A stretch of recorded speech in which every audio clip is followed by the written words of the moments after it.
It is the Rotoballer PGA show for the Zurich Classic, and we have got a wonderful, fully fledged field of Ted Potters, someone Cochran's, like your caddy's daddies on the bag, like we've got it all, Spence. So this is the Zurich Classic. How are you on this fine Monday evening?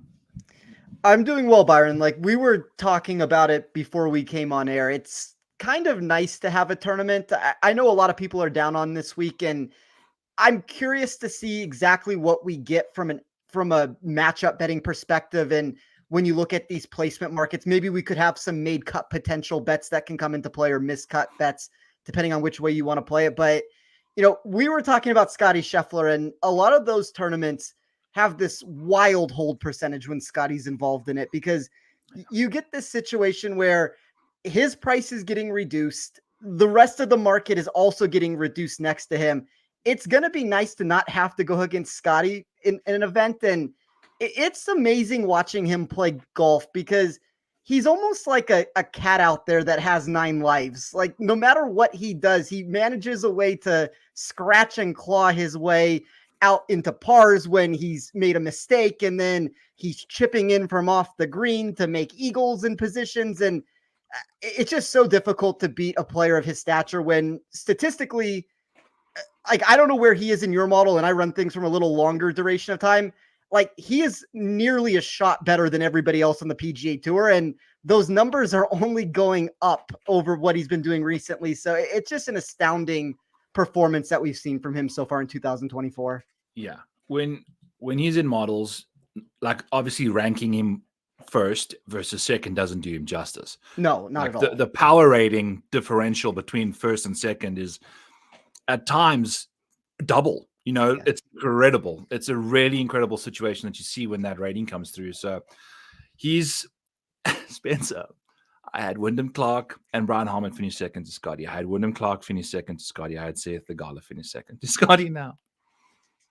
I hate him. I hate him so much. I hate him.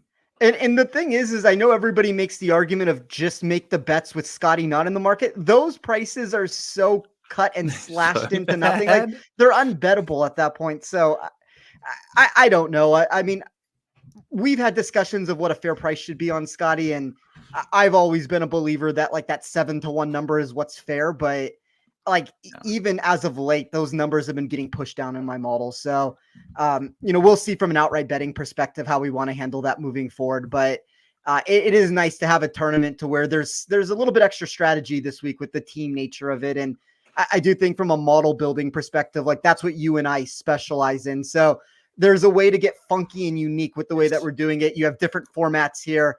There's a lot of strategy that comes into play. Yes. So let's chat about that, because I'm the model maniac. You are the model maestro master class of the industry when it comes to this kind of stuff, Spence.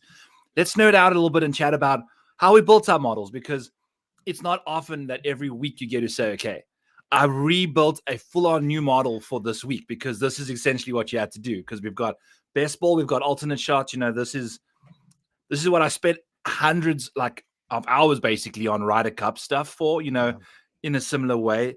It's a fascinating way to model out, because you've got all these variables that you got to put together. I ended up putting together an alternate shot team ranking and a best ball team ranking.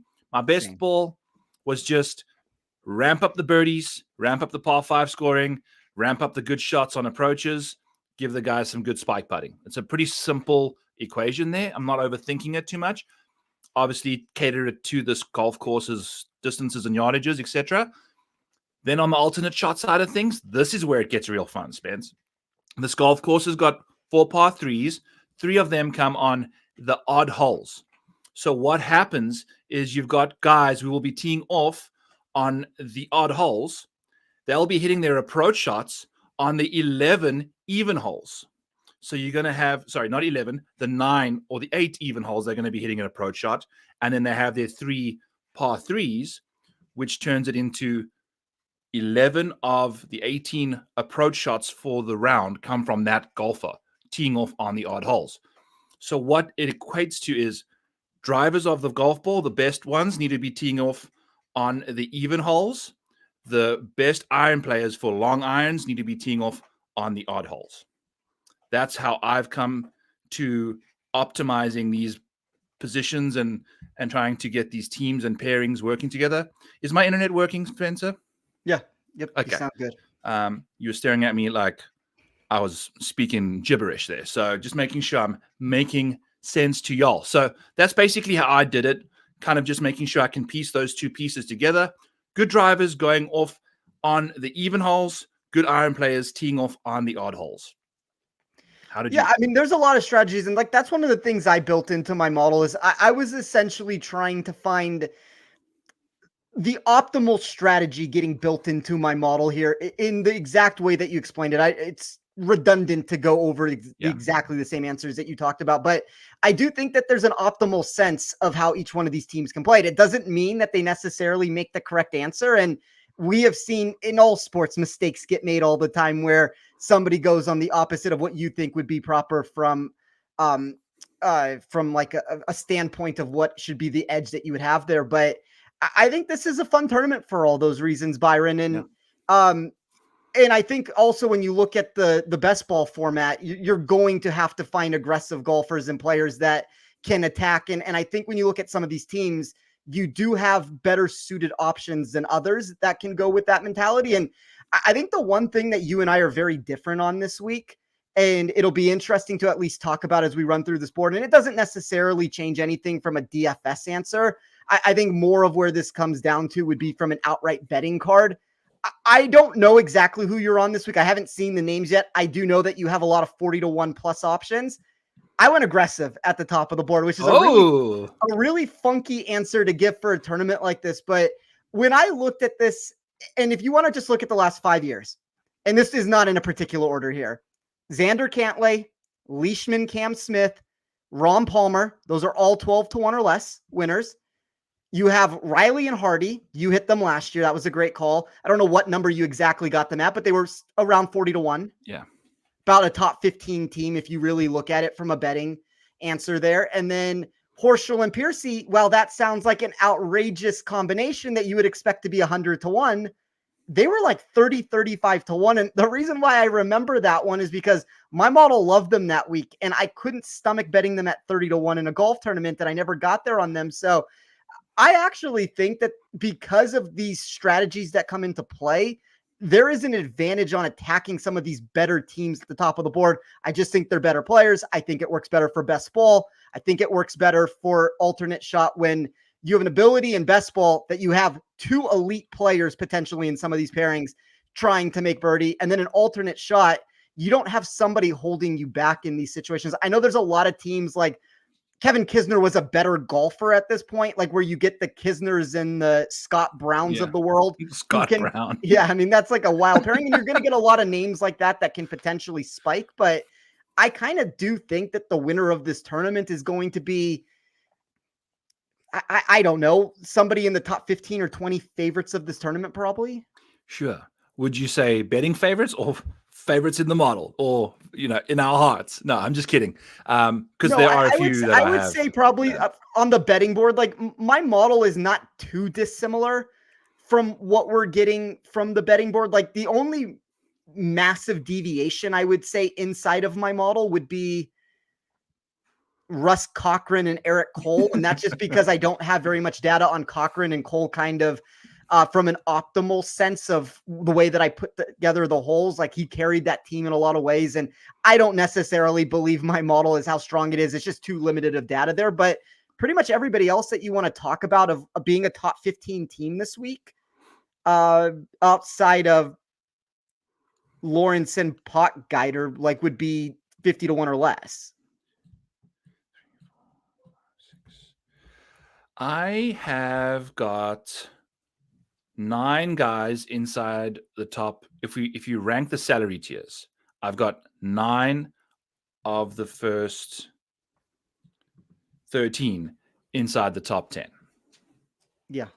According to my ranking. So yeah, I mean, I'm very similar to that. And it's going to be all the names that you would expect. Like I assume Xander and Cantlay are 1 for you. No. Really? They are not. I actually have a different. I reran a few things and I added some putting into the mix, and it changed things up a little bit. So I actually have a number one that's not Patrick Cantley and Xander Schauffele. Do you want to switch up this show a little bit this week? Like, obviously, we'll run through these tiers, but I think it would be fun for everybody listening for us to fire back. We don't need to go through 80 teams of exactly where we have everybody ranked, but we could fire back and forth of where we have these teams on our models, and it might give an indication for everybody out there of not even the optimal way to go, just how we're seeing the boards this week. Cool. Do you want to start from 10 and go down? Sure. Okay. Number 10 for the Model Maniac, we've got Doug Gim and Chan Kim at $8,300, Spencer. We got a lot of firepower in these two boys. Their number one trait being the alternate shot, where they rank 9th. They rank 15th for best ball. So that's what got them into the top 10 there, was the alternate shot pedigree, which I'm very much looking forward to exposing in Showdown. And by the way, I will be looking to very much focus in on the alternate shot Showdown stuff, since there's not a lot of models like this out there that people can get their hands on and find these optimal pairings and guys that can really mesh together from a statistical perspective, not just a vibes. So we at Rotoballer, if you use code TOFF or code Maniac, have these models out there for you guys to use. All the big websites that, have these amazing databases, they can't put together a short-term model like this, we, which is really kind of the fun part about what we do, Spencer. So fun little part about that. And who is your number 10 guy? Well, I'll double down on that answer. I mean, just to get another name out there, and I'll give you my 10th in a second. Like, I actually have Gim and Kim 8th in my model for all the reasons that you talked about. Their expected scoring as a combination and alternate shot was inside of the top 10 in my model. That's kind of what pushed them up the board. There were a lot of similar combinations that they put together with it that made a lot of sense. But the number 10 team for me are two golfers that have really been thriving in my model for quite a little bit of time. And I've been expecting finishes from particularly one of them, which would be Davis Thompson. That has been a victory at some point, and we haven't gotten that yet. But I think Thompson and Novak are a very fun pair. 6th in my model for expected team scoring and alternate shot. When you look at the way that they're able to produce, you have that weighted proximity from Novak that's going to look great. You blend that into the recalculated driving in my model that's inside of the top 20 for me with Davis Thompson. I think it's a really nice pairing for those two.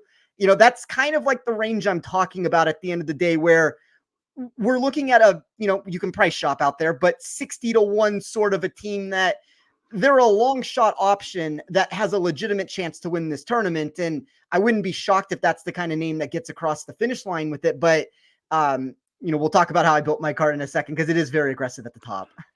I'm very curious to see what you did, because that's not your MO typically, Spencer. No. My ranking for them was 11th. Their 4-ball was their best metric at 8th, and they 17th when it comes to alternate shot for me. So did you mention which way they go for you in those departments? They are 11th for alternate shot, and for best ball.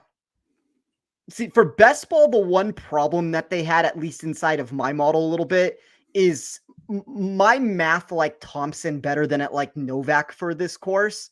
So I think it gets carried a little bit by how far Davis Thompson, and that's kind of the profile that I like this week. These golfers that are ball strikers and potential birdie makers. And I think when you throw them with a partner that makes sense, like it'll give Davis Thompson a little bit more freedom to kind of just go out there and fire. So I think I probably like them in that format more than my model did, just because Novak held them down a little bit in that area. But I mean, it's essentially two top 16 grades in both areas. Perfect. We've got Sia going on in the house here saying Gim and Kim. Remember, he showed up here with the Bryce Garnett and whatchamacallit names last week, and I was giggling at them, and there they were inside the top half of the field as options in the 6s. So I'll never laugh at Sia Gerard's comments on YouTube ever again until the next time you make me giggle. But Gim and Kim and Thompson and Novak were two of the 3 names that were brought up by Byron's show last night. Yes, I can barely remember that show. That was a blur for me, but I did like those dudes. So I can't remember who it was that mentioned them, but he sounded pretty smart. Okay. Yeah, I like it, Spence. I think they're 2 guys that really have shown the potential to spike, on tour, and particularly Novak. Of the 2, he's actually had the better results recently. So maybe he can drag Thompson's burly body, into that contention arena now with, Thompson bringing what the actual Novak lacks, with the skills. Yeah. For me, the two Canadians coming in with number 9 for me were the Nick Taylors and the Adam Hadwins. I have 2 more Canadians coming up, but number 9, that was them. 14th in alternate shot and 7th in best ball. They make birdies like crazy, the both of them. I love their spike ability. There's a lot to like from these two guys. $9,200, one of my favorite player pool options. Yeah, very affordable. Nice for the balanced board situation. I think they finished second year last year. So a lot to like from the two of them. I will go with the opposite Canadian pairing that I have. I have them flipped a little bit differently than you, but I have Corey Connors and Taylor Pendrith. And for me, I love the combination that they brought together just because you look at Pendrith in the best ball situation, he's essentially like a top 10 golfer for me in that format here. Corey Connors becomes great for alternate shot. I always wonder how they end up merging it together when they need the specific formats together, but my model liked a lot about them almost throughout the board, and it pushed a little bit higher than I was expecting. Like when I first started running the numbers, there were some red flag situations coming in with Pendrith's profile that I was worried it was going to hold them back a little bit. But as I kept adding more things and I kept reweighing it and I kept getting it to exactly where it needed to be from a weight standpoint on it, they just kept climbing every single time something got added. Yeah, they're a fun combo. I'll just go ahead and say that they're my 6th ranked Canadian combo. They rank 4th in alternate shots because you get the Canadian ball striking from Connors on approach, and then you take the iron play out of Pendrith's hands. Basically, it's not his best straight, but he can hit the ball a million miles off the tee. That's a good combination, so you should expect Pendrith to be the guy hitting the drives, Connors to be doing the long iron proximity stuff. And then guess what? Pendrith can putt. Exactly. So that's a nice little combination right there, which Connors typically lets them down after the tee shot. So obviously, if you're going to be hitting 11 approach shots, you're likely going to have 11 putts or chips, but most of the time they're going to be putts, and it's going to be a fun time. Granted, they are from 200 plus, a lot of those shots. So you got to have a bit of short game, but for the most part, you're going to be putting. My 8th ranked options, and I will give my first outright of the night that I can't even remember what the odds were for these two, because I went to Bet365 and they have an each way section there, like an each way extra section that allows you to bet top 3, and it gives you the best odds, like outright odds.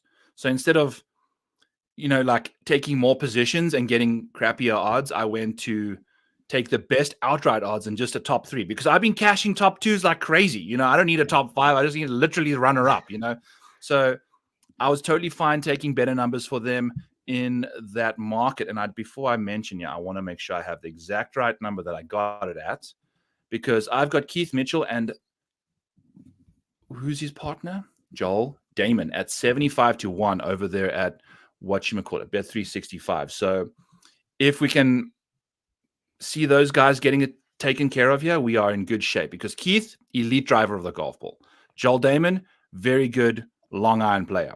And between the two of them, they can kind of get their stuff together. So alternate shot is definitely where I'll be looking to cash in on these two guys, ranking 7th for me. They're very affordable at $8,800 in DFS, and 75-1 was a very nice number for me for these two guys. Very, very, very, very excited to see how these guys play together.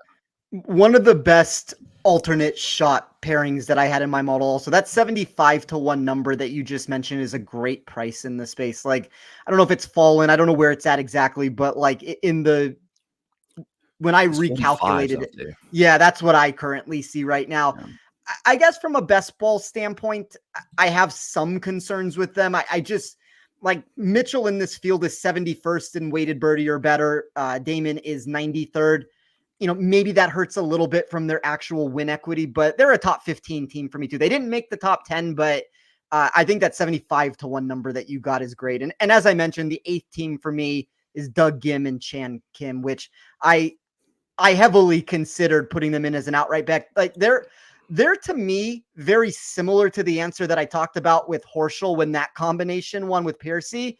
Like I wanted to find a way to get there in the outright market. I know you hear 50-1 and you think you can kind of be fine with that, but I don't know. I still think it's a little bit shallow for my liking. Like, I don't have a problem with anybody who wants to punch that ticket at 50-1, but it was close, Byron. Like, I will be upset if that's who ends up winning this contest because my model liked them a lot, but it's kind of, you can't bet everybody. We say that every single week. Exactly. And you went you had a few other options that you went very aggressive at. So we'll have to wait and see who those are.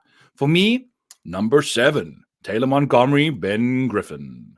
Don't know what the hell got them up there, but we must be loving the spike putting potential. I think that's just exactly what Montgomery brings to the party. And he's also a very good wedge player, which, if you're going to be the driver of the golf ball, which he likely will have to be in this pairing because Ben Griffin's a much better long iron player than he is.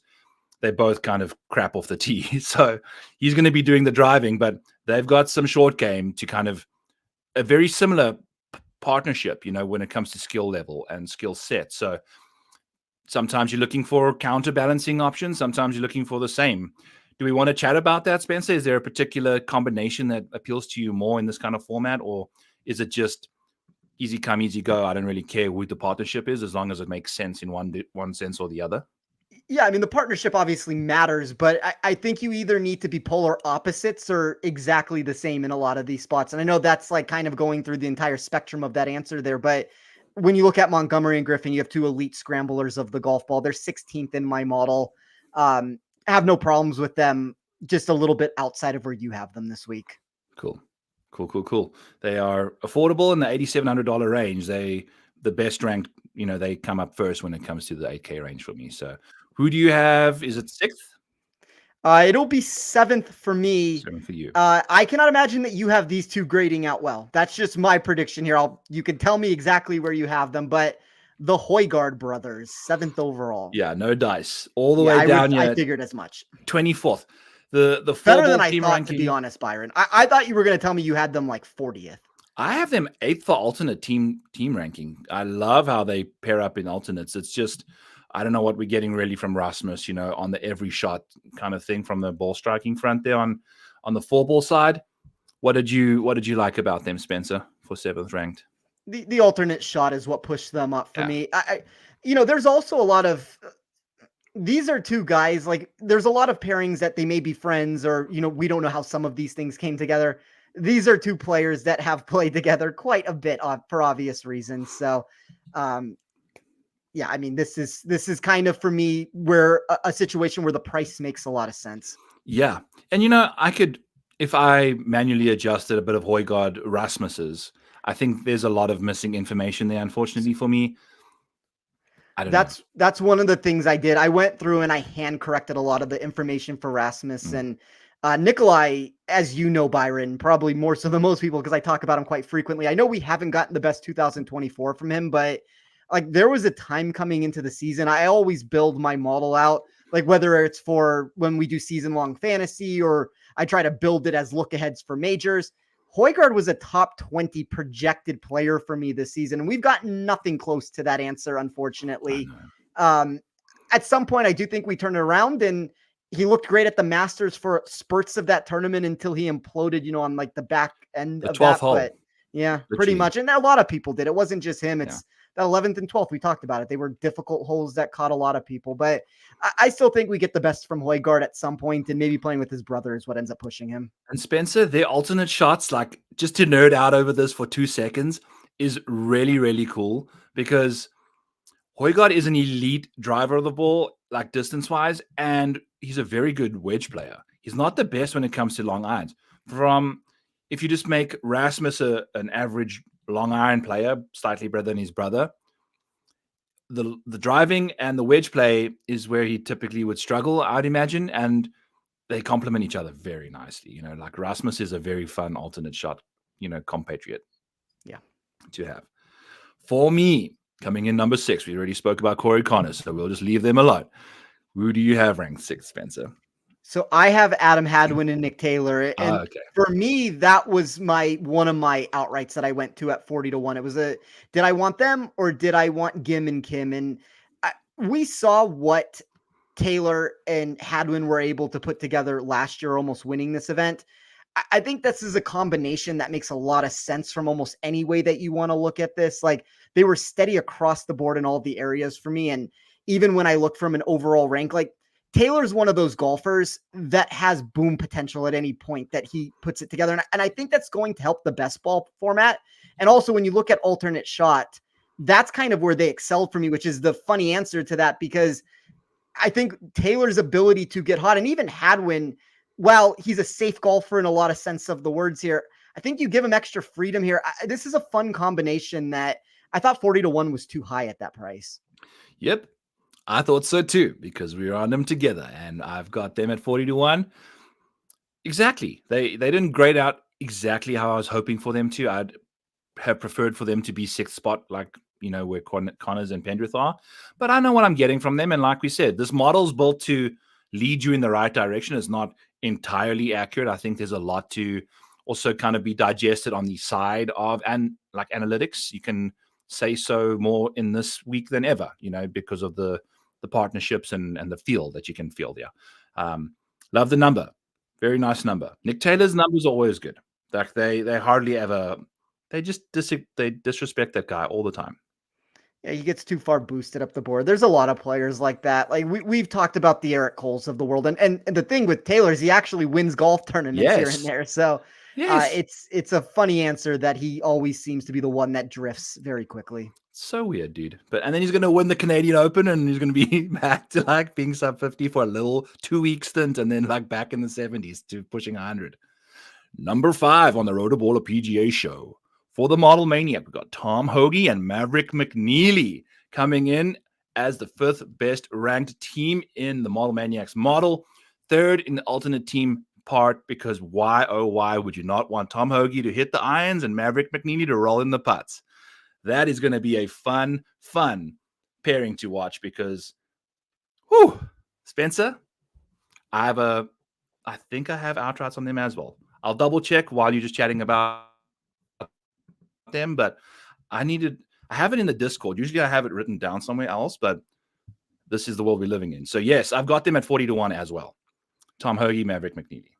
I think that number from what I've seen also has dropped in the alternate shot format in my model. Loves them. I think the best ball, there's some things that I wish we could have a little bit differently. They're 12th in my model, though. They just missed out on the top 10.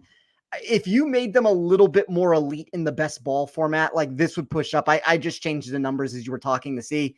I can get this up into the top 6 or 7 if you just give them a couple more birdies. And I do think it's possible with the way that Hoge can strike his irons and the way that McNeely can putt. Like, I know that that's not what you're asking for in best ball because you're hitting your own ball there, but it still gives you an ability to be able to be aggressive with your irons and aggressive with your putter if that's your strengths there.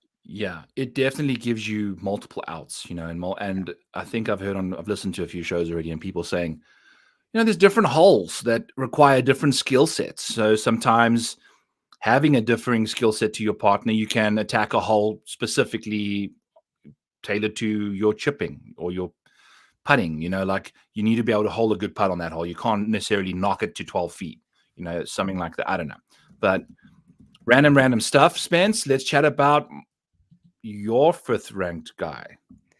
I mean, this is another team that I would guarantee that you're going to hate. Guarantee.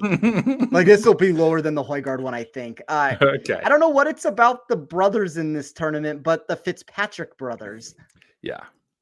I think I'm leaving them entirely alone. I'm going to let them I'm going to let that hatred bubble and feud me and just I think they're going to play well, but I think Alex is getting a little bit too much credit and I don't know how much birdies they can make as a team.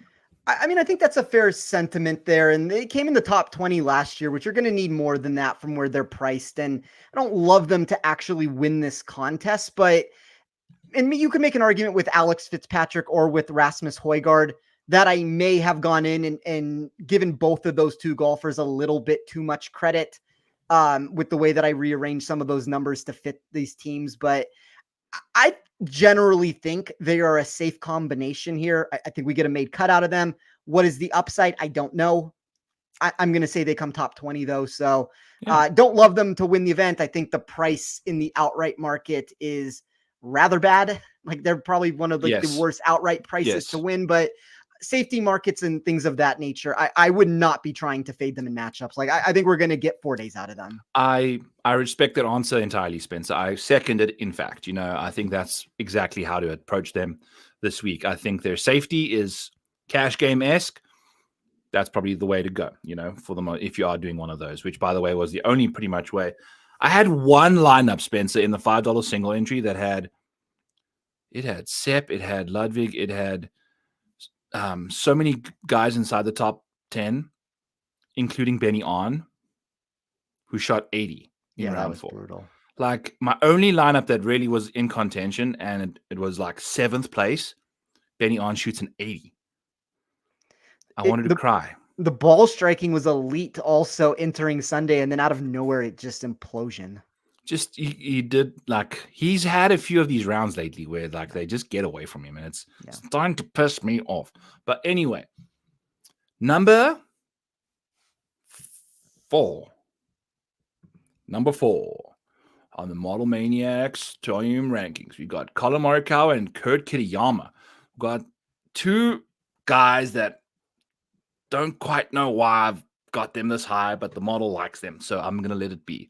Colin, man, the guy's just kind of doing what he needs to do. He's just like keeping his head above water, Spencer. Like last week's performance was not the stereotypical Colin Morikawa blueprint. How he got around that golf course, chipping and putting his way around Harbour Town. It's not what you want from Colin Morikawa. That doesn't seem like a sustainable trait. So now you add the volatility of Kurt Kitayama into the mix, and you never know. Maybe this is a good pairing, or maybe it's not. But out of the 10K options, I'm likely leaning elsewhere. So they are also number 4 for me, and I'll tell you why they graded that high. So when I talked about trying to look at this, and whether we're talking alternate shot or best ball, we'll talk alternate shot for a second. But when I ran these numbers for alternate shot and I tried to figure out what was the most ideal situation of who should tee off on what holes, on the par 3s, 4s, and 5s, if they actually do this in an ideal answer with it, they were number 4 as a team in projected par 3 scoring.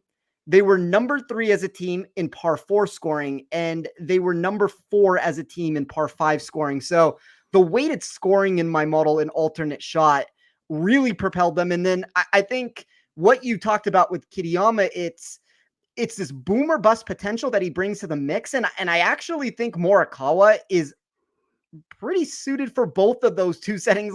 I like him for alternate shot because of his iron play and his accuracy. And then I also like him for best ball for his ability to make birdies in bunches. So this isn't a situation necessarily where Morikawa is going to straight carry the team. Kitayama in my model is inside of the top 12 when I just ran every single player looking. And that's kind of what you get from these last 4 teams.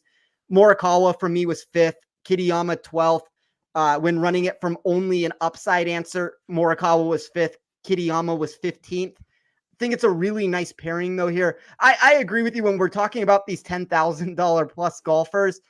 They're probably I guess they are my least favorite according to my model. So I'll agree with you on that. I would be curious to see where ownership ends up landing, because I do think that they have actual win equity at the prices where they entered. And you don't have to look any further. Like Xander Cantlay are, we'll call it 4-1. Rory and Lowry are, 8-7, 8-1. Theegala, Zalatoris are more in that 9, 8, 9, 10-1 range. Morikawa and Kitayama open more in that like 16, 18-1 range.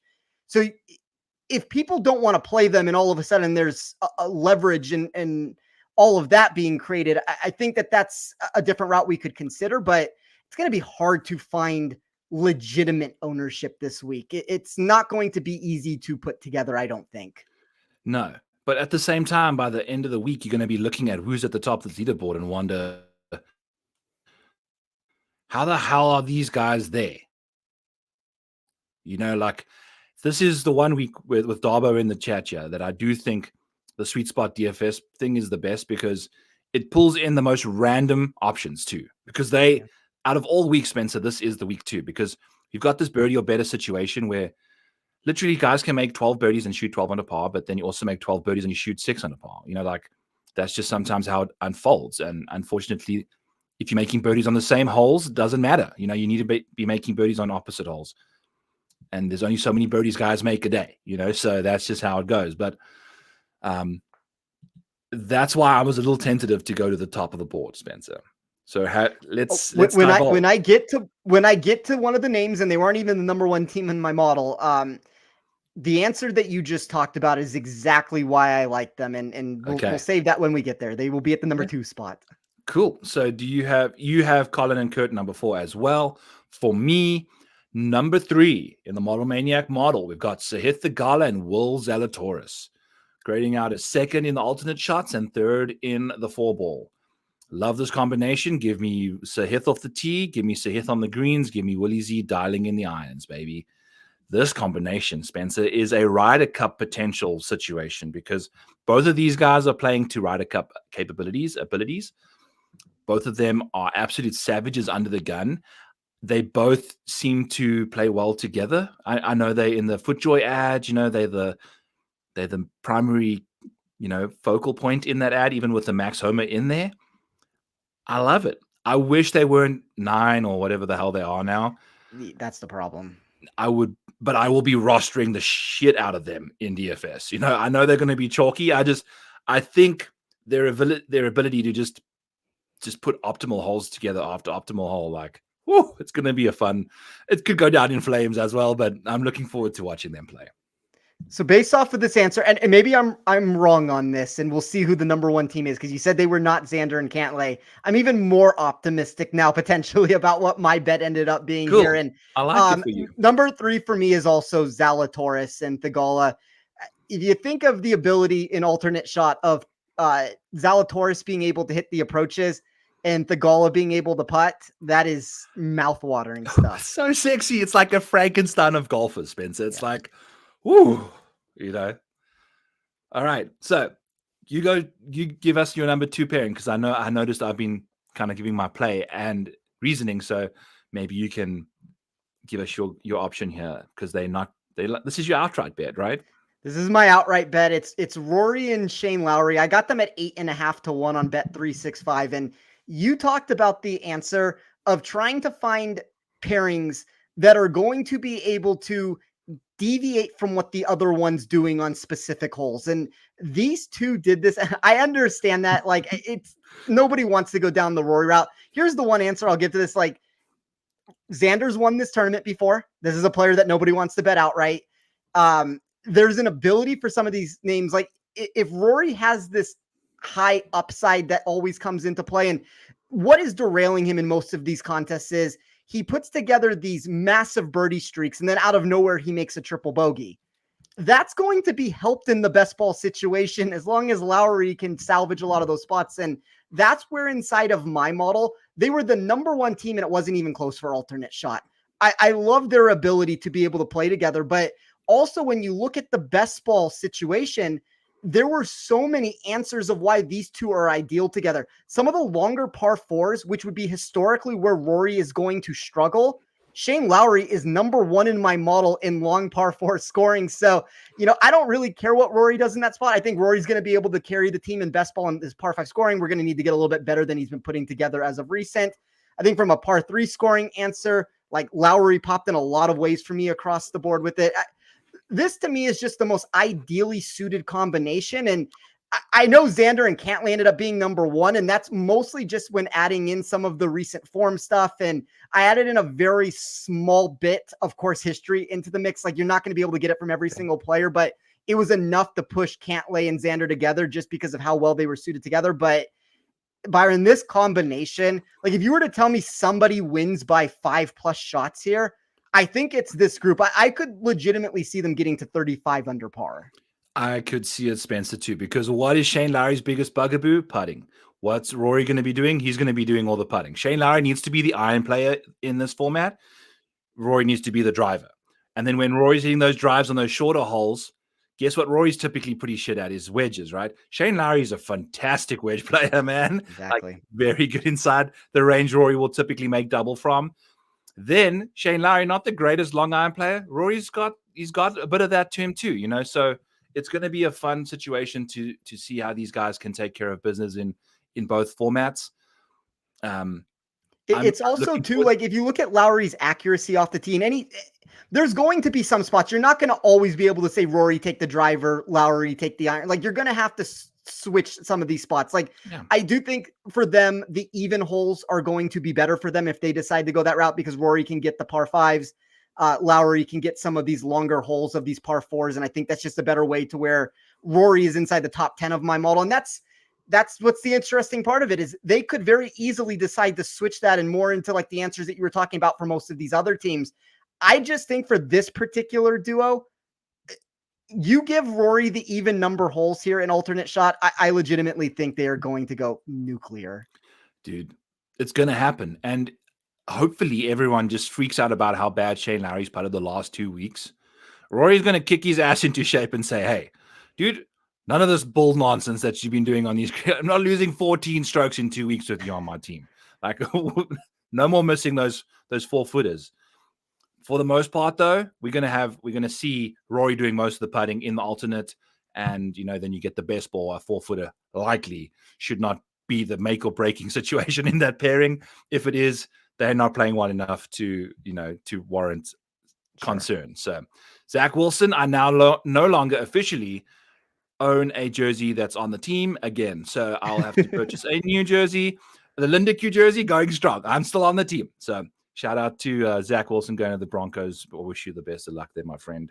The Jets churn out another quarterback. All right, Spencer. Let's get to my number one ranking here. It's obviously Rory and Shane. I'll jump to my number two. And because they're number two and you have them as number one, you typically run yours from a longer term. I've derived my off the tee numbers just from this year. I've derived my approach numbers from the last 12 months. I've derived my putting from a spike putting over the last 100 rounds. I'm taking in the 75th percentile of putting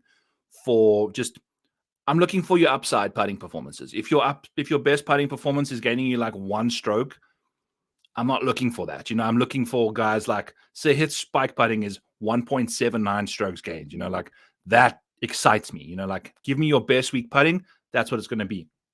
So over the last little while, Patrick Cantley's spike putting number, Spencer, is 1.13 over his last 100 rounds.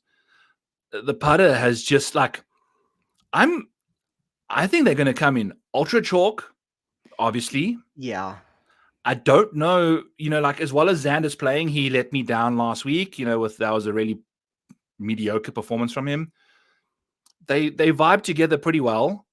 They never dominated at the Ryder Cup like they typically do. They've typically just been unbreakable. Xander just, missing 5-footers left and right.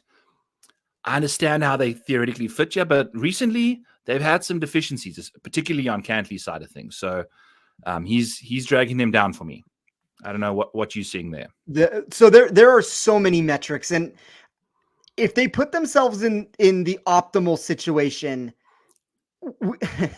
we can find reasons why it makes sense. I agree with you though. Like Cantlay for me is 65th in projected par 3 scoring, and this is just would be assuming that he's the one hitting every single shot here, which is not going to be the case. But I still think it's noteworthy to throw out there. 65th in this field in weighted par 3 scoring.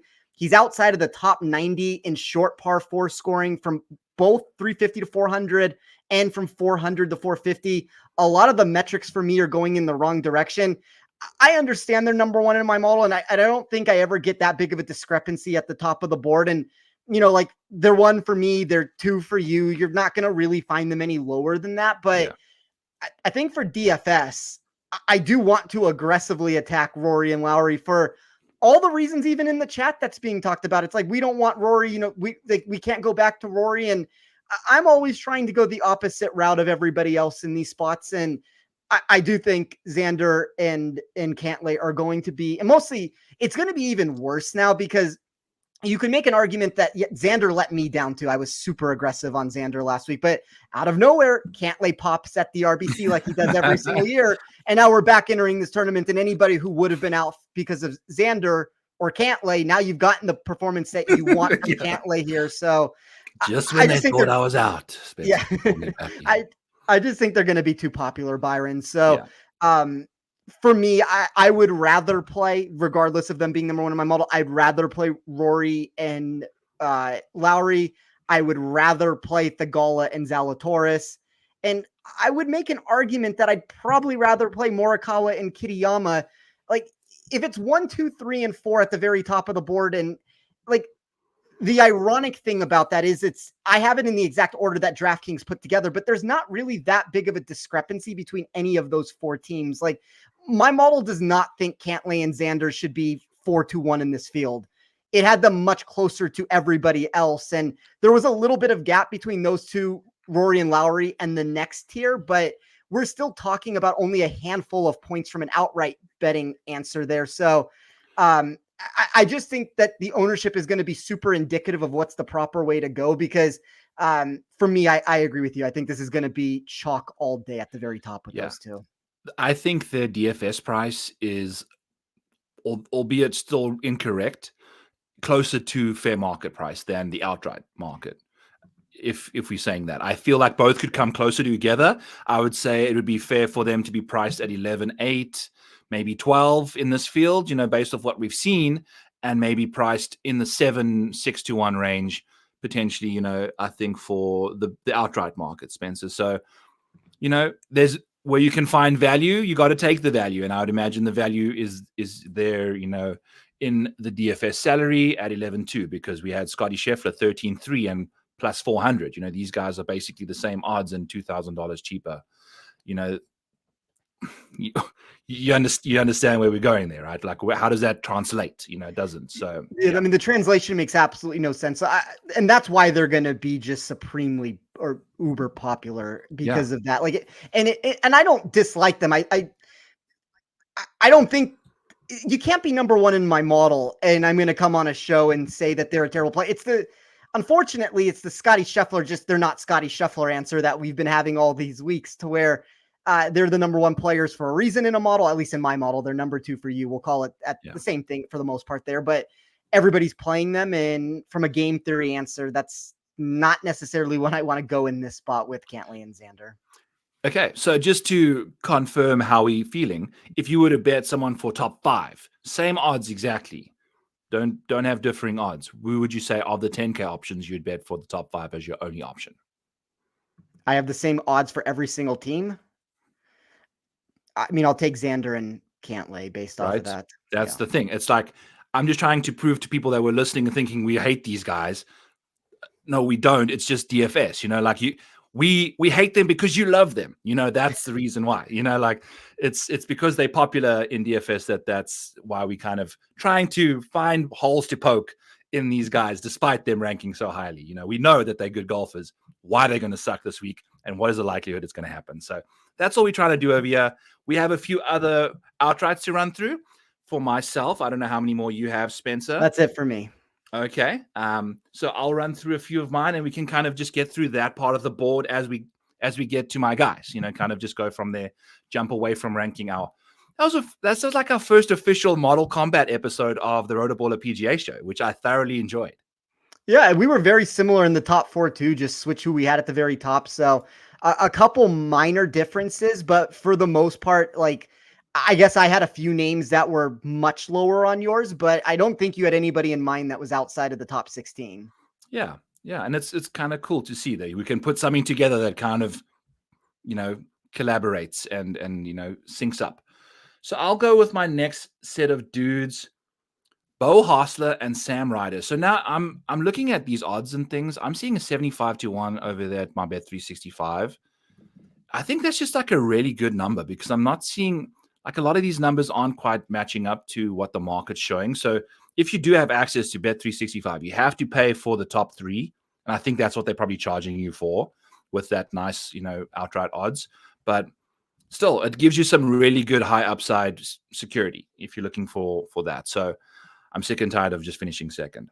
So I'm going to go with Ryan Fox and Gary Kigo. It's a South African-Australian combination, which is like made in hell. We're not a fan of those kind of things. But if mom and dad find out, they kicked out the house, but we won't tell them and bet them at 100-1. So they're both volatile dudes. Ryan Fox, dude, out of nowhere, playing terrible golf, top of the leaderboard for the first 2 days of Augusta. Like, yeah, totally saw that coming. Gary Kigo, it's going to show up at some point. So I love how these two can get along. They must enjoy playing together since they are. And we've got this nationality clash as always. So what's your take on Foxy and Higo? Fox and Higo are 33rd in my model. I couldn't get there at the price. I do want to talk a little bit about the Hostler play that you mentioned. And oh, yes. I don't have a wager on this yet. And this is bad news doing it live on a show to move the number before I've officially locked it in. But give me your thoughts before we talk about Hostler on Billy Horschel and Tyson Alexander. I feel like Billy's the ultimate hype guy, right? So like whatever Tyson Alexander's stats entering the week are, just like double them. Like he's just going to be playing with Billy Horschel. Buddy, like he's going to be doing it just fine. So I don't know. I want to say not optimistic, especially coming off a win for Billy. And also Tyson Alexander, I don't know what he's really done. I don't think he ain't no Sam Burns. So I'll put it. I have some worries about the exact answer that you just said there, but my model liked, and we'll just leave it at this, Bo Hostler and Sam Ryder against them in a matchup. Yes. I like it. That's what I guess minus 110. You can go find it in the space. Don't want everybody hitting it and it moves on us before I actually get a chance to put it in. Minus 110, about to be minus 130. Thank you for tuning into the Rotoballer PGA show. We'll see you guys next week. No. Minus 110. I love it. I've obviously got Bo and them ranked 16th in my model. Kind of actually shine in the I have them 19th. Yeah. They shine in the best ball situation a little more, like 20 spots better. 33rd alternate, 13th in best ball, which, they both make tons and tons of birdies and tons of blunders. Some other options that I want to mention. The U-Pan, Kevin Yu and CT Pan. Just an electric combination of golfers at 125 to 1. CT Pan's popped up at the top of the leaderboard at some point in the last few months. So has Kevin Yu. One can chip and putt. The other one cannot. Like I'll call CT a better chipper than he is. But CT is going to bring the short game. Kevin's going to bring dominant ball striking off the tee. Like incredible, like long iron play. And just in general, off the tee, Kevin Yu is just so good. Like Kevin Yu's gained more strokes off the tee than Rory McIlroy this year. Right? Or at least that's upside. That's top 75%, I believe. So whatever that is, that's the 75th percentile. So Kevin Yu's 75th percentile off the tee is actually better than Rory McIlroy's. Fun fact there for you. So that shows the upside that he has. Yeah, I was just going to say, if you look at the off the tee numbers in my model, and this is being stretched from a little longer duration for Rory, where things are getting moved, like he's Rory 0.07 strokes better off the tee than Kevin Yu. And I think all the names that you're talking about, like every single team that you have rattled off, maybe outside of Fox and Higo for me, just because I've given up on Fox. I can't go down that route with him. But I think all these other combinations, like Yu and Pan, are inside the top 20 of my model.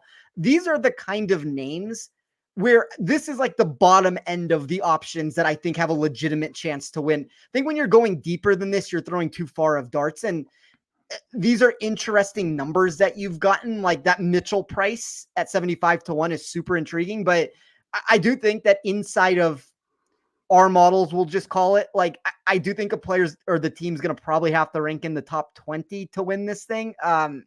It's at least historically what has happened inside of my model. And our numbers seem to be pretty similar in most of these spots. So I definitely think you're on like the bottom end range of the options that I do like this tournament at these heightened numbers. If you want to throw darts down the board, it's just when I go to the very top and I take Rory and Lowry at 8.5 to 1, and then I also take a 40 to 1 ticket on Taylor and Hadwin, which the only thing that I worry about with that pairing is I'm a little bit worried that Hadwin might end up getting like PTSD on the green standing there next to Nick Taylor, that he's going to get tackled.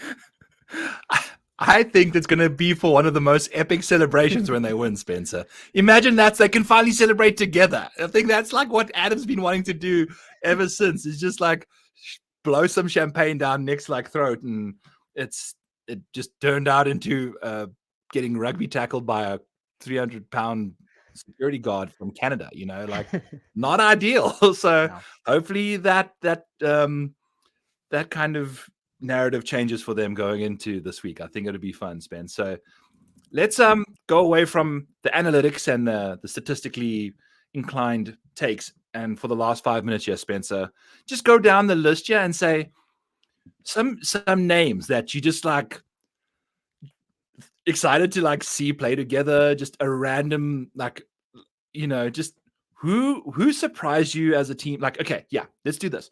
The most surprising team that you saw name-wise, like who was like, I did not even know those guys were on speaking terms, and they may not be, but they might be paired up together. And I know that's a tough question, which we never prepped for, but there's definitely some interesting ones in here. I mean, I would not think that Jimmy Stenger and Adrian Dumont would be a partnership together. That's obviously like a random one to talk about. I'm scrolling through names right now. Like, a lot of these names would be what you would expect for the most part. Like, you at least have some sort of country partnership, or I guess, I mean, a weird one to me would be Daniel Berger and Victor Perez. Yeah. I don't know what the pairing is there, but where did that come from? Another one that had me quite giggling was Ryan Palmer continuing to just go for the biggest swing ever. Guy goes for like John Rahm, his partner. Like, he does not hang back. Goes for the ex-Ryder Cup captain. You got to just appreciate Ryan Palmer just not leaving anything on the bench, just really sending the best invite he possibly could to each option. So that's somebody I think is interesting. Vincent Norman and Hoya Campillo, interesting combination, but also statistically, they grade out rather nicely for me. 33rd. I'm a big fan of those two guys, just from a actual, going back to speaking about golfers. But it's like sugar and spice between those two. It's a very dynamic duo, youngster versus a veteran, so to speak. Yeah, List and Norlander are kind of interesting too. I wouldn't think that they would be together. Are there any names, let's just say good or bad on this answer, that you think are severely underrated price-wise, whether that's outright betting or DFS, or overrated? Sure. Yeah, I will say we've got Dylan Wu and Justin Lower rank out as my 15th best option, and they're $7,400. I would say they're going to pop up as some extreme value for me. Justin Lower is a very underrated long iron player. I think, or no, it's changed to him now, but they grade out nicely in a combination of ways for me. What about you? I've just realized at this point that I apparently have the wrong partnership. Go to DraftKings just for the hell of it, and Justin Lauer is partnered with Harry Hall and Dylan Wu. I've got Harry Hall with Scott Piercy.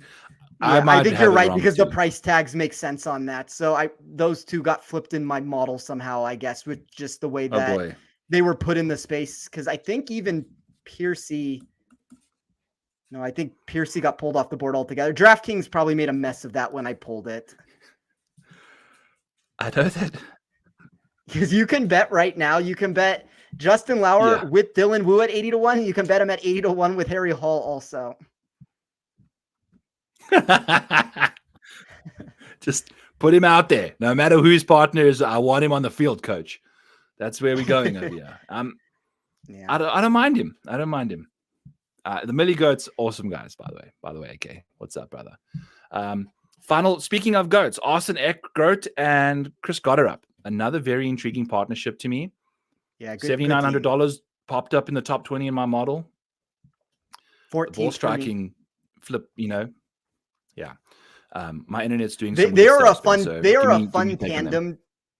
They're a fun tandem together that I think have some similarities from what we saw last year with Riley and Hardy, to where this could be a very ideal spot for them to put the pieces together as a team here. So if inside the top 15 of my model is kind of right in that wheelhouse territory that I'm looking for when I was trying to either find value for DraftKings, and they're probably one of my favorite values on the board for that reason. But if you want to get like gross in this board. I do think that there are options to consider, like Mac Meisner and Austin Smotherman graded well for me. That was a fringe top 25 team. I don't know if I trust the data, but Hayden Springer and Tom Whitney were like a fringe top 30 team for me. There's a lot of combinations like that could find value. And then the other one would be Matty Schmid and Alex Smalley ended up grading inside of the, and I guess also Carson Young and Ben Martin. Those were all top 30 teams for me. So some of them are better than others when we're talking actual upside there. And most of those are low $7,000 golfers for the most part. You do get a little bit lower on a few of those names, but that's kind of the random shots I'll be taking of players that I think that can make the cut with their partners. But, it's top 33s and ties that are making it. So it's kind of, you're right in the middle there of you're a fringe cut maker to begin with. Yeah. It's the range where it gets dicey. One or two more names, Spencer. JJ Spahn and Hayden Buckley, $6,600. They seem to work out nicely for me. Didn't grade out the greatest, 49th in my model, but Cameron Champ and MJ Duffy, team rank for alternate shot, 26th. Overall rank, 49th. Their 4-ball option, funnily enough, they could really piece it together. Cam Champ off the tee, MJ Duffy, give him the long irons and the putting. I think that's how it boils out for those two guys. We'll see how it happens, but the teams that, we'll call these like the borderline cut makers for the most part, but these were the options for me that as a tandem were the most underpriced. I think it's interesting, and it's most of these names I've already talked about, but Cole and Cochran, take that for what it's worth there. It's limited data with Cochran. I do think they can make a weekend. I don't know what their upside would be from there, so take that with a grain of salt. Meisner and Smotherman, Potgeider and Lawrence, Whitney and Springer. I thought Sang Moon Bae and S.H. Kim, they were 34th overall for me, kind of right in that mix there. Spawn and Buckley, as you mentioned, and then Smalley, Schmid, and Martin and Young, like those were all top 30 players for the most part. Yeah, and Schmid, they're a fun sparing to go along with this. So very quickly on the opposite end of that answer, who are some of the overrated teams for you then? Okay, give me 2 seconds, yeah. Some names that didn't quite make the, according to my model, Tristan and Aldrich Potgieter, not necessarily. I've got high hopes for them, but they don't grade out well. I think that's a vibe situation. Kuchar and Steve Stricker. That's my most overrated one.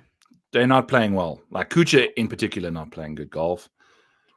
Daniel Berger and Victor Perez. Berger, at any given moment could be, another top 10 golfer in the world, but currently not quite doing that. And then the Billy Horschel, Tyson Alexander. He's pretty close to the Matt Fitzpatrick and Alex Fitzpatrick. They're the first 9K option to show up as I'm going down, from the bottom of my board up. So that's basically it. Bryce Garnett and Sepp Straka, $9,000 as well. Bryce Garnett, Sepp I get, but like Bryce Garnett being $9,000 is just, what world are we living in? Yeah. Yeah, they're too expensive. I don't necessarily think they are egregiously priced. Like they probably should be in the low 8s. Lower 8s. Yes. Yeah. 9. I think just the 9. You need to be $8.99. Like I think I would have been okay with that. Yeah, for me it's Kuchar and Stricker were the most overrated. Horschel and Alexander, Ramey and Trainer, List and Norlander. Apparently this Justin Lauer and Harry Hall thing doesn't exist, so we'll throw them out the mix here. I think if you're looking for somebody, for me, that would be more in that answer of what you were talking about of like $8,000 and up that really popped. Putnam and Highsmith at 8,000. I did not love them. I'm always, that's going to be a Putnam problem versus I like Joe Highsmith quite a lot actually, but Putnam, yeah, that makes. What do they rank in your model? I don't know. Let me find them. Because I don't have a terrible grade for them. Like it's not like we're talking about a team that's they're inside the top half, even if they barely make it. 25th in my model. They're 39th for me, so I'm lower on them than you are. Yeah. So but It's mainly got to do with some Highsmith love there, I'd imagine. My model typically likes his stuff. No, it's probably all Putnam. Yep, it's all Putnam. I don't even know what's going on in my own model, Spencer. It's all Putnam for me too. Yeah, it's all That's Putnam. kind of what saved the team. Like from an overall rank, Putnam was 39th. Highsmith was 115th. Yeah, yeah. But I do think Highsmith has got what it takes to do on the PGA. I mean, he was hanging around at Mexico until he just hit a really bad shot on hole 9 on the final round. Like he was in the mix there. I think he's going to have his week. Do you have a few minutes to chat about your model for your draft? Oh, Since yeah. it's the draft this week. Yeah, we can talk about that. Yeah, I bet Brock Bowers to be picked by the Jets at plus 150, and that's my only bet so far. So chat about where you've gone in the betting market. I know you've released your article about your draft and how you're going to attack it there. So let's chat about that for a second. Yeah, a lot of the things that I released in that article, and that was, I don't know, a month ago at this point, moved in a positive direction, which is always nice. I think there's some interesting spots where there's still value to be found. Like I took Buffalo to take a wide receiver before they traded Diggs, and that number has just been obliterated. That's not going to help anybody out where it's now. You do have this really interesting market at the very top because Caleb's going to go 1. I think from there, a lot of it is, I don't want to say hearsay because the Commanders aren't actually tipping their hand of what they're going to do. And I think anybody who's close to the situation keeps believing that the pick is going to be Jaden Daniels.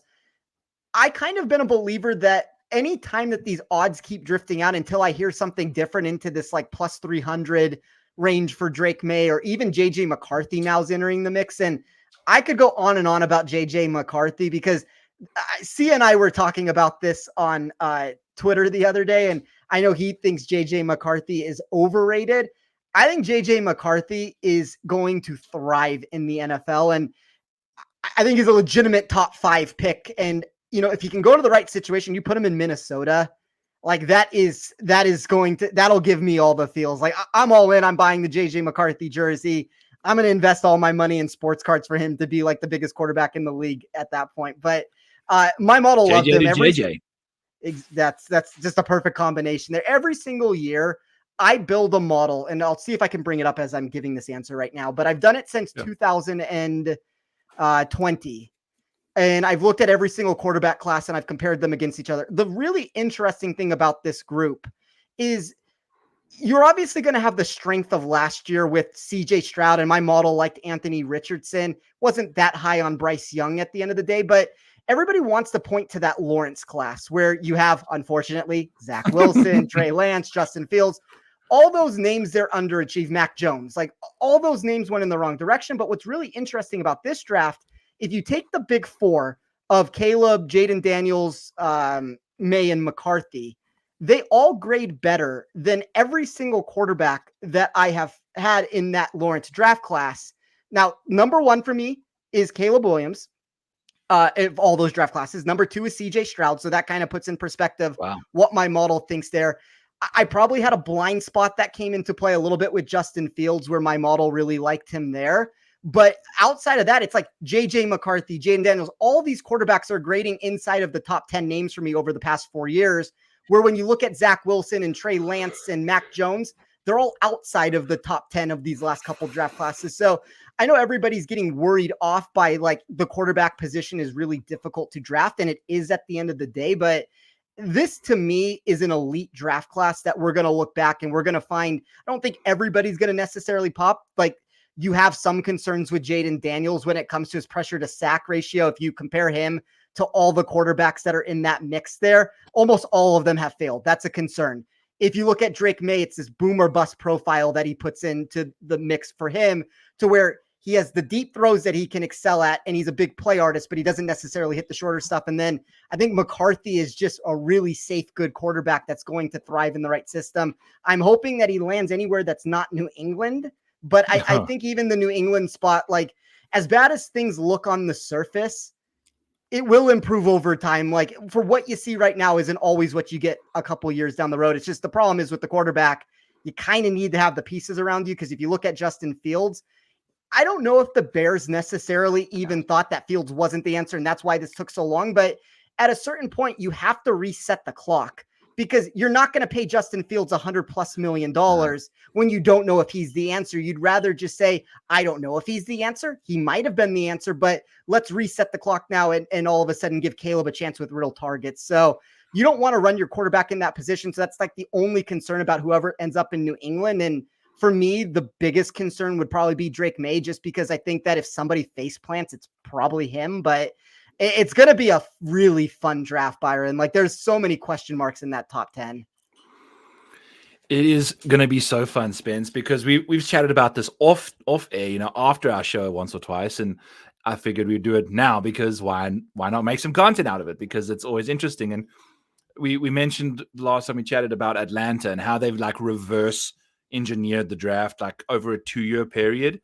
Go big, bolster the wall on all positional pieces and key portions of the team, then get the QB the following year. And interesting concept, right? It's for all those answers that we just talked about, when you can have the pieces in place and then your star position, quote unquote, the one that's actually going to be leading your team, when you can have them on in specifically here. I know Atlanta's a little bit of a different situation because they paid Kirk the money, but if you can actually get a rookie in that spot like Caleb, or, you put JJ McCarthy potentially in that spot with Minnesota where there are pieces around there, like that's where the sky's the limit, because you're paying your quarterback rookie salary, albeit top 10 sort of money, but you're not getting stuck into that Patrick Mahomes contract. Because even still, like, Mahomes keeps restructuring his deal over and over again to try to keep pieces and bring people in. And at some point you run into that problem there. Yeah, that's the thing, dude. And like what we've seen with Herbert and what they could have done, and just having burnt that entire contract through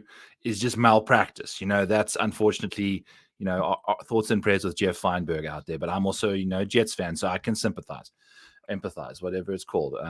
Like you mentioned, it's going to get better in a few years. But just for me, it's decades. I think 13 years it's been 13 years for me. So, Spencer, who would you say needs to be taken by the Jets at number 10? Here's what I think. I like Brock. Here's what I think the Jets should do. And I think Brock works fine. I'm a little bit concerned, and we talked about this. There is a realistic scenario here to where, let's just say Caleb goes 1. It doesn't really matter who goes 2 and 3. Let's just say Jaden Daniels, the betting market has him to the Commanders. Patriots take Drake May at 3.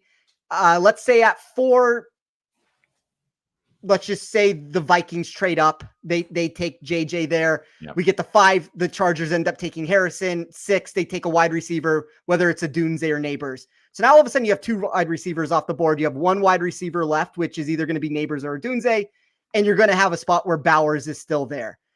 I am concerned that the 7th and 8th and even the 9th picks are prime trade candidates to where somebody could move up to 7 to grab one of those remaining wide receivers. If that doesn't happen, somebody could move up to 8 to grab one of those wide receivers. And at 9, I kind of think the Indianapolis Colts are very live, like a team like that. It doesn't have to be them to trade up to 9. The Bears want to create extra and get extra assets. They move back in the draft. They take somebody like a Jared Verse or a Byron Murphy.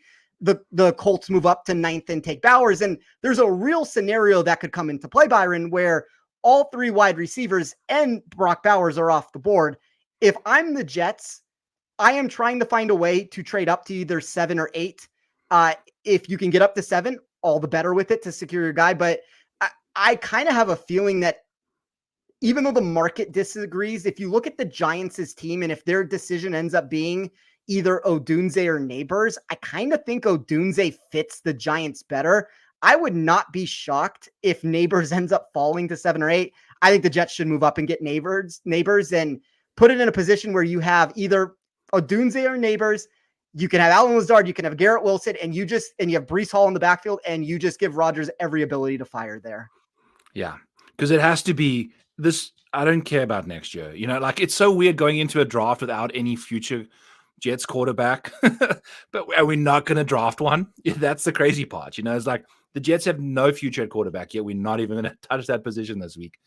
And it's kind of fun because usually we're not in that spot. And I think adding a instant playmaker is exactly how we have to go, Spence. So don't see our guy jumping up, because he mentioned in his presser, we've got 10 guys we like. So, I, It could take, I mean, I guess like worst case scenario that you could bolster that offensive line. It's honestly, it's an impact position because I doubt the 5 guys we fixed over the offseason are standing when we try and make a Super Bowl run or a playoff run, should I say. So it's going to be a very tough situation there, but whose position do you most fancy, Spencer, in the draft? Like, if you were a team that you were a GM that would just show up and say, okay, you've got all 32 teams to pick, who do you want to go to?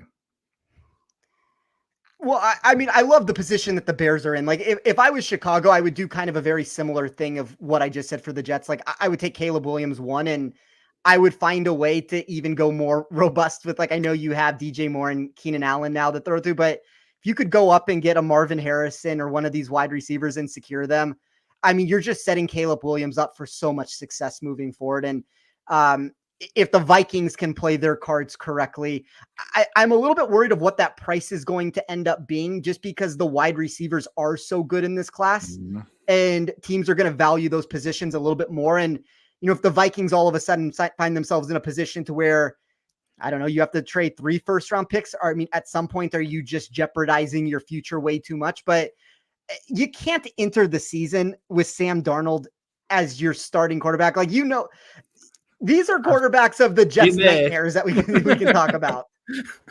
And I don't think Darnold is as bad as public perception necessarily is with him.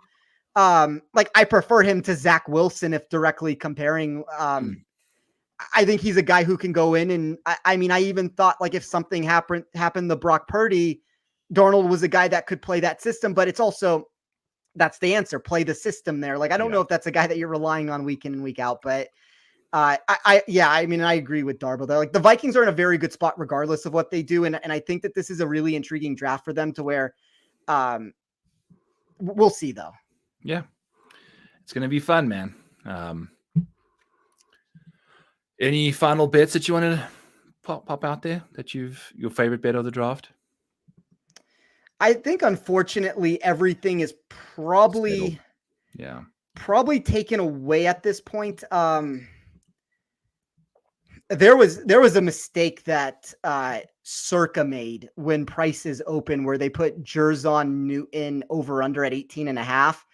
And that thing got steamed up within 24 hours up to, like, he's like a fringe first rounder now. So that was, and I mean, you could convince me one way or another if he'll go in round 1, but that was a great spot. You know, the problem is when you get this late, like, unless you have inside information to this, most of the times you run into these spots to where it's hard to find value. I guess for me, maybe like Odunze to the Giants would be something that still has value on the board if you're trying to get away from that neighbors narrative.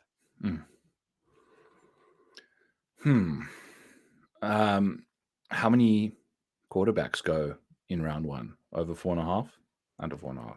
Probably, like, Bo Nix and Michael Penix are not historical first round quarterbacks. They're kind of that prototypical name that slips into the second that teams don't necessarily highly covet. And my model did not love either one of them, which is, I think somebody is going to swing, I'll say, on Penix. If you look at the over under of the markets for Penix, like, I think he's like minus, at some of the sharper books, minus 175 to minus 200 to be under pick 32.5. So, like, it's kind of telling you that it thinks somebody's going to trade into that end back part of the first and grab him. It's over 4.5 minus 270. So if you're going to be betting that, you might as well just bet Penix, because if you feel like that's the guy that's going to tip the charts. I mean, I guess Knicks, here's the problem is, to me, the most suited team that would take Knicks would probably be the Broncos. The Broncos, if they take them at 12, they don't have picks outside of that 12th pick. Like, you're going to have to accumulate something. So the draft is wonky is the problem.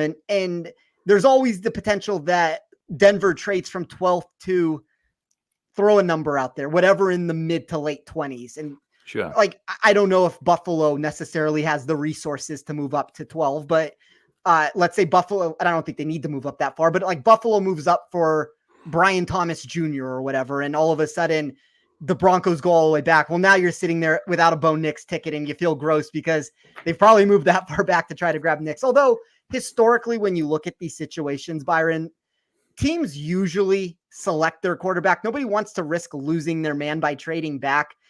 This might be one of those unique spots where the Broncos have no draft assets. They actually want to try to get some extra draft assets. And there's really no market for Bo Nix outside of a couple of teams. Like, at least with Penix, to me, I don't think the Raiders are taking him at 13, but like the Raiders have some intrigue. I think Seattle, if you want to talk about him staying in Washington there, you could convince me, like the Rams, maybe, if you think Stafford's, on his last legs there.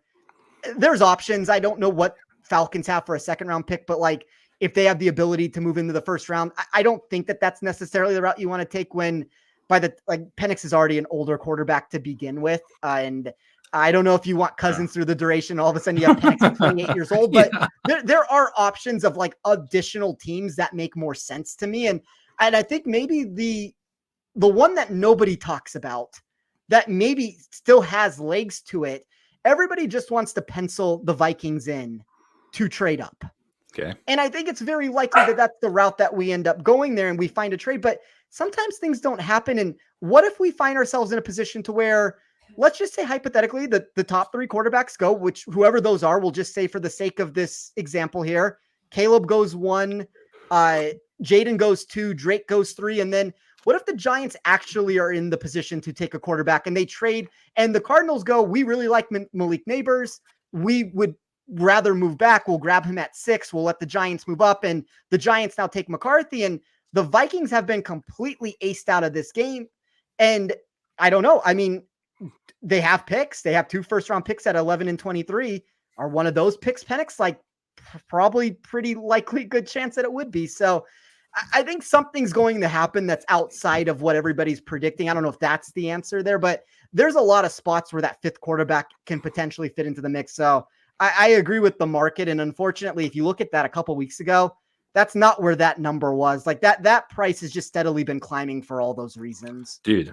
Yeah. Some of the juice on these props is like minus 230, and there's some fat numbers out there, man. Minus 270 for the over 4.5 there is ridiculous, but it makes sense. They just don't want you to bet it. So awesome stuff, Spence. Little NFL draft to the back end of the Zurich Classic over there.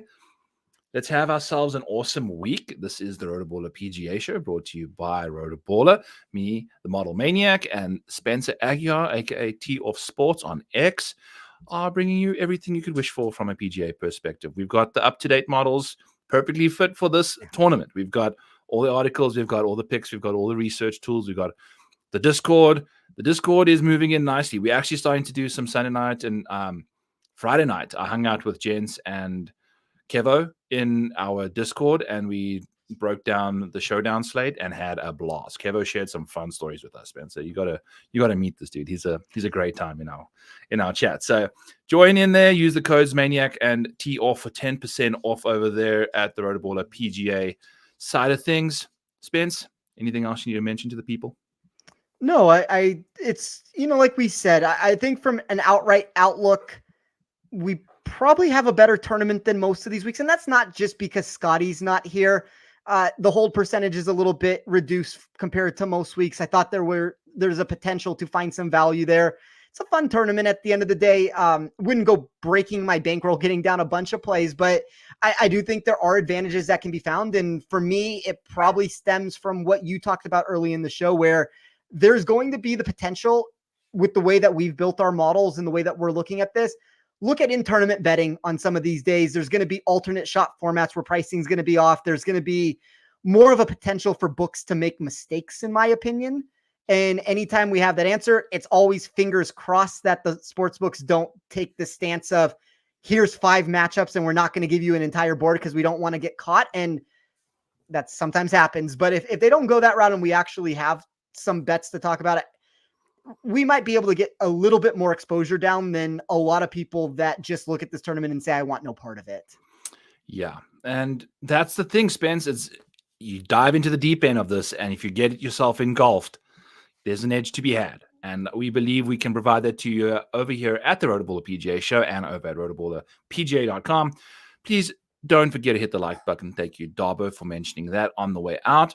Spence, as always, thank you so much for an awesome show once again. Could not keep it under the hour mark once again, but hey, that's becoming our jam. We'll catch you guys next Monday at 9:30 Eastern for the Rotoballer PGA show next week. Peace.